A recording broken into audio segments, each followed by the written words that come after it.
अस्सलामुअलैकुम वरहमतुल्लाहि वबरकातुहू। जमात नहुम मज़मून साइंस और टेक्नोलॉजी ब्रिज कोर्स का अमली खाका नंबर 8 आज हम ये देखने जा रहे हैं। इस अमली खाके में हमें सालमी ज़ाब्ता और गिरफ्त इन चीज़ों के ताल्लुक़ से मालूमात हासिल करनी है।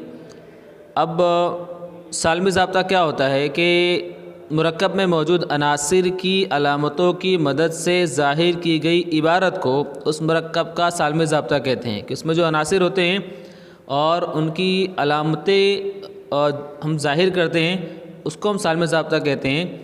सालमी ज़ाब्ते में मौजूद तमाम अनासिर की अलामतें उनके जौहरों की तादाद लिखी जाती है। अब इसमें क्या होता है कि हम अनासिर जो मौजूद हैं वो और उनमें कितने जवाहिर मौजूद है उस अंसुर के वो लिखे जाते हैं। जैसे कि H2O हम सालमी ज़ाब्ता लिख रहे हैं पानी का, तो इसमें H हाइड्रोजन की अलामत है और O ऑक्सीजन की अलामत है, और यहाँ पर हाइड्रोजन का के 2 जवाहिर और ऑक्सीजन का 1 जौहर मौजूद है, इसलिए हम ज़ाब्ते में H2O लिखते हैं। अब इसमें सालमी ज़ाब्ते की मदद से हासिल की जाने वाली मालूमात, सालमी ज़ाब्ते की मदद से हम कौन सी मालूमात हासिल कर सकते हैं, तो यहाँ देखिए सबसे पहले बुनियादी अनासिर क्या हैं ये मालूम हो सकता है। अब बुनियादी अनासिर कैसे मालूम करेंगे? सालमी ज़ाब्ते के ज़रिए से।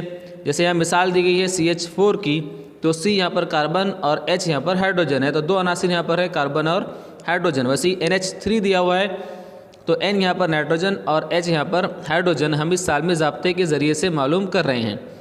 बुनियादी अनासिर के जौहरों की तादाद अभी कैसे मालूम होगी? सालमी ज़ाब्ते की अलामत के कायदे में लिखे गए तादाद के ज़रिए। कायदे में देखो कुछ तादाद लिखी गई है। यहाँ CH4 में C के नीचे कुछ भी नहीं लिखा है, मतलब 1 इसका जौहर है, जबकि H के कायदे में यहाँ पर 4 लिखा हुआ है, इसलिए इसकी जो जौहर की तादाद है वो 4 है। इसी तरह NH3 में N का 1 जौहर है, जबकि हाइड्रोजन के 3 जवाहिर मौजूद हैं। अब बुनियादी अनासिर की गिरफ्त, वो जो बुनियादी अनासिर वहाँ पर है उनकी गिरफ्त कैसे पता चलेगी? तो सालमी ज़ाब्ते मौजूद अलामतों के कायदे में लिखा गया अदद की तिरछी ज़रब करने से, मतलब उसको जो अदद लिखा हुआ है जिसका नीचे लिखा हुआ है उसको दूसरे वाले के पास दो, इस तरह से हमको उनके अंदर मौजूद जो अनासिर है उनकी गिरफ्त मालूम पड़ जाएगी। जिस तरह से यहाँ पर CH4 में C की गिरफ्त 4 रहेगी, 4 हम हाइड्रोजन नीचे लिखा हुआ है, तिरछा करेंगे तो C के पास चला जाएगा, इसलिए C की गिरफ्त 4 जबकि हाइड्रोजन की गिरफ्त 1। ऐसे NH3 में N की गिरफ्त 3 जबकि H की गिरफ्त 1 होगी। अनासिर के दरमियान कीमियाई बंदिश की तादाद, अब कीमियाई बंदिश कैसी हो रही है वो भी हम मालूम कर सकते हैं। तो बुनियादी अनासिर की जितनी गिरफ्त होगी उतनी ही कीमियाई बंदिश उन अनासिर में होगी, जो गिरफ्त है उतनी ही इसमें कीमियाई बंदिशें होगी। जैसे C की गिरफ्त 4 है, इसलिए C में 4 कीमियाई बंदिश, जबकि H की गिरफ्त 1 इसलिए H में 1 बंदिश, और N की गिरफ्त 3 इसलिए N 3 कीमियाई बंदिशें होगी, H की गिरफ्त 1 है इसलिए H में 1 बंदिश होगी। यहाँ पर ये चीज़ हमको इस टेबल के ज़रिए से पता चली। आगे दिया गया है गिरफ्त क्या चीज़ होती है, तो जौहर एक दूसरे से कीमियाई बंदिश से जुड़े होते हैं। दूसरे जौहरों के साथ कीमियाई बंदिश से जुड़ने की सलाहियत हर जौहर की कीमियाई खुसूसियत है। ये सलाहियत एक अदद से दिखाई जाती है, इसे जौहर की गिरफ्त कहते हैं।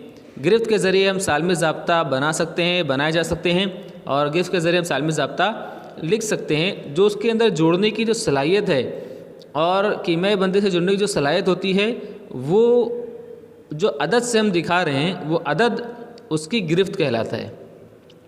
अब आइए मश्क करें, सवाल दिए गए हमें। पहला सवाल दिए गए मुरक्कबात के सालमी ज़ाब्ते लिखने के मराहिल लिखिए। सोडियम सल्फ़ेट, सोडियम सल्फ़ेट इसका सालमी ज़ाब्ता Na2SO4, और इसका हम जो है इसको मराहिल कैसे होंगे वो लिख सकते हैं कि यहाँ पर SO4 पर जो है माइनस होता है वो, और इसका ज़ाब्ता हम यहाँ से लिख सकते हैं देखकर। उसके आगे दिया हुआ पोटाशियम नाइट्रेट, उसमें क्या मराहिल होंगे? पोटाशियम और नाइट्रेट 2 अलग अलग जूज़ हैं यहाँ पर, PNO3, और इसके ज़रिए हम ज़ाब्ता लिख सकते हैं। दूसरा दिया है कैल्शियम ऑक्साइड। कैल्शियम ऑक्साइड इसके मराहिल क्या होंगे कि CaO ये कैल्शियम ऑक्साइड का ज़ाब्ता रहेगा। अब यहाँ पर Ca की गिरफ्त 2 और O की गिरफ्त भी 2 है, इसलिए यहाँ पर CaO हमारा जो सालमी ज़ाब्ता बन रहा है। तो कार्बन की गिरफ्त 4 और ऑक्सीजन की गिरफ्त 2 है। कार्बन डाइऑक्साइड इस मरकब का सालमी ज़ाब्ता लिखिए। तो कार्बन की गिरफ्त 4 है और ऑक्सीजन की 2 है। तो इस बुनियाद पर अगर हम देखें तो अगर गिरफ्त की बुनियाद पर ज़ाब्ता लिखेंगे तो जो हम लोग उसको तिरछी ज़ब्त करेंगे तो C2O4 होगा, लेकिन दोनों में कॉमन निकाल लिए तो CO2 ज़ाब्ता हो जाएगा। तो इस तरह से कार्बन डाइऑक्साइड का ज़ाब्ता CO2 होगा। गिरफ्त 1 वाले अंसुर और गिरफ्त 2 वाले अंसुर, इनकी दो मिसालें लिखिए। तो गिरफ्त 1 वाले अनासिर के अंदर हम लोग हाइड्रोजन और सोडियम लिख सकते हैं, और गिरफ्त 2 वाले अनासिर के अंदर हम मैग्नीशियम और कैल्शियम लिखा जा सकता है। तो ये गिरफ्त 1 और गिरफ्त 2 वाले अनासिर की मिसालें हो गई। तो इसमें इस सरगर्मी में इतना ही दिया गया था। हमारी फिर मुलाकात होगी अगली सरगर्मी के साथ।